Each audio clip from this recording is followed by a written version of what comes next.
YouTube. I am Pinstar, and this is Galaxy Pass Station Strategy and Tactics Getting Started Tips.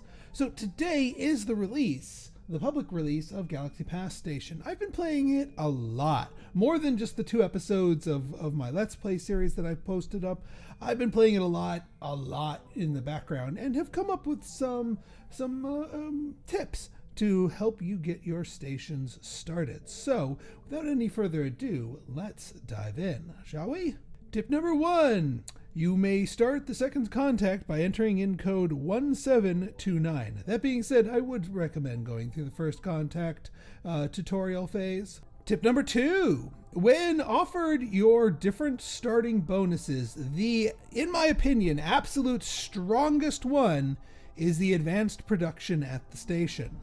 Mostly because of the generators and factories generally being expensive, heavy, and difficult to get into place and get the tech for early on, while also balancing all the other things.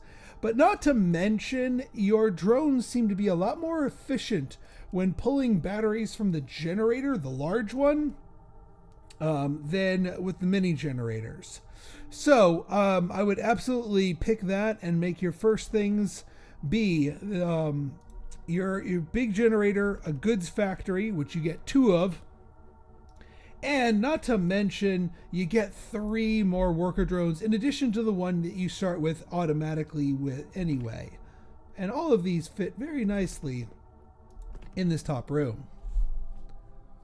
Now, that being said, you can absolutely survive on if you pick nothing, you can absolutely still get the station off your station off the ground, so to speak. But if you want the most hardest hitting of the benefits, that's the one to go with. In the first day, you're going to be manually checking everybody. Don't be shy about going to your flight board and accepting any open landing requests. Yes, your first salvo of people is going to be 16 strong or something big.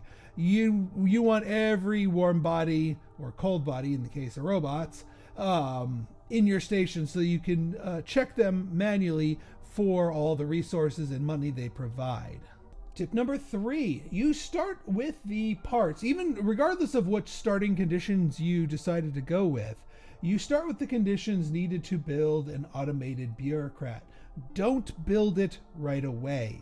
You actually want to manually check everybody in the early stages. Once you stabilize your station a little bit financially, then you can throw those down to help you with the volume.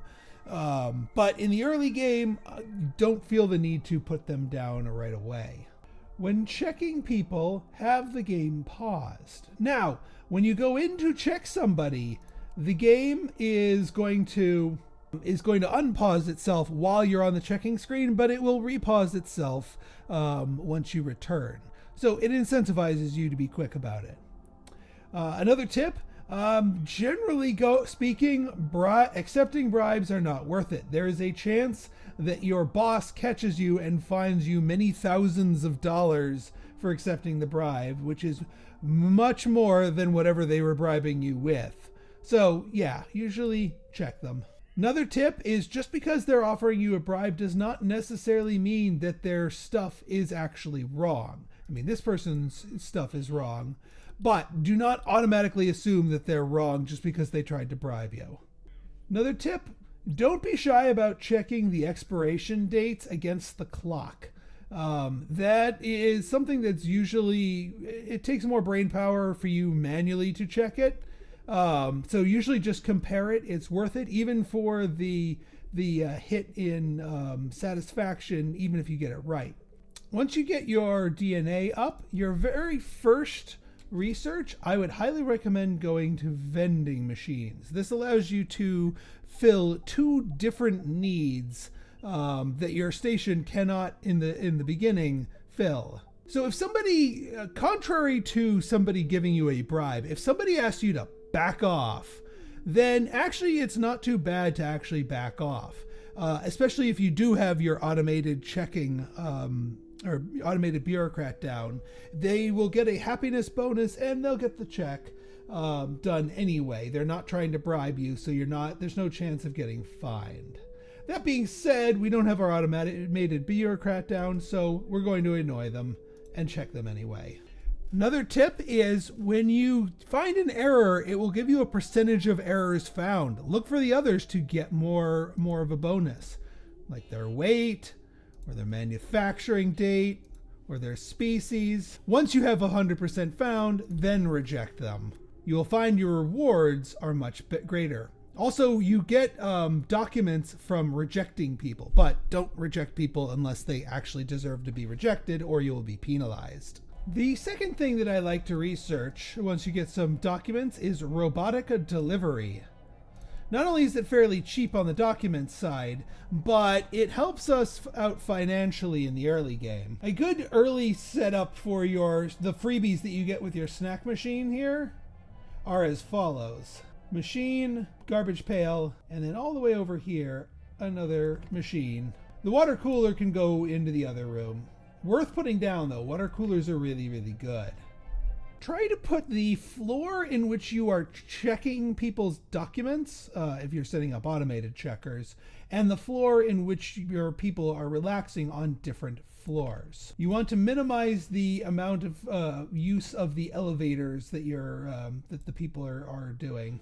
Once you've researched robotic delivery, you can use them to avoid having to pay cash for delivery fees. You do have to pay data, but because we started out with advanced station electrics, all of these require heaping helpings of gigabytes of data to produce here. We're all set. We don't need to use a lot of gigabytes, so we're free to use some of our gigabytes for delivery fees instead. I would go for residence next. Once you have your residence researched, you can start doing your first order. Again, keep in mind that you're going to want to do robot delivery. 900 kilograms is the weight limit. So get yourself a couple of pod hotels. Get yourself a couple of wash stands. Wash stands are really, really good. On the flip side, you don't actually need toilets. Kind of strange, but allow me to explain. No, you don't need toilets, you need garbage bins. They seem kind of gross, and yeah, it kind of is. Get yourself a trio of water coolers as well. This is the star of the show when it comes to what you really want from the vending machines is not the vending machines, it's the water cooler. Get a couple of these as well. Also, even though you start the game with the tech for it for free, I'm not a big fan of the massage chair for your regular visitors. For your employees, yes, but not so much for the visitors. Regarding the need, or rather the lack of need for toilets. So when your visitors interact with certain objects, usually ones that fulfill hunger or thirst, it will give them garbage as a side effect here. And specifically 8 units of garbage here. Now the trash can is garbage as well. It basically lets them empty their garbage there too. It makes sense. Like, okay, you go to a vending machine, you eat your thing, you have some garbage in your pocket, and you throw it away. What's weird about that, Pinstar? I'll tell you what's weird about that. We go to the toilet. As you can see from here, from the toilet, not only do visitors get an increase in hygiene, but it also reduces their garbage levels. So in this game, garbage is treated as both physical material waste, but also biological waste, aka poop. And interestingly, you don't really need the toilets. All you really need are the garbage pails. Because the garbage pails, for a lot cheaper and a lot smaller, can let your visitors empty 100 full units of their garbage, which is basically max. So never mind the visual mental image implications of that. It's just a lot more efficient. Now, granted, your garbage bins do not give your visitors hygiene the way that toilets do, but it also, you can get that from wash stands much easier. once you get your first delivery of cargo in, you need to pick a kind of room. Now, you may be tempted to always go with large rooms, but there is a hidden weakness to large rooms. Every object produces some form of negative, either smell or noise or both. And the more objects you cram into a single room, the more those levels build up. And for a particularly large room with a particularly dense amount of objects, that can build up to uncomfortable levels of noise and or stench for your visitors. Whereas if you spread them out across several smaller buildings, then the levels won't get bad enough for people to complain about it.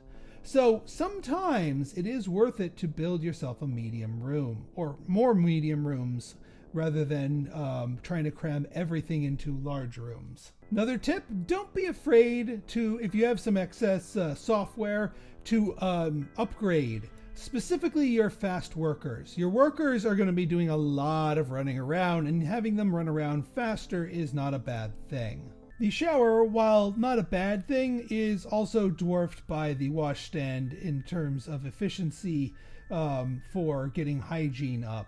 The washstand only takes 12 minutes to use, shower takes double that, but does not provide double the hygiene use. Also, it takes up a lot more room. Ice cream. Ice cream is a very powerful technology that needs to be used wisely, and is the other reason why going with production focus first is very important. Ice cream will burn through your goods like crazy, but it is really, really good for your people. When offered your first slew of people, contrary to what I picked on my Let's Play series, the Venerians are probably your best bet.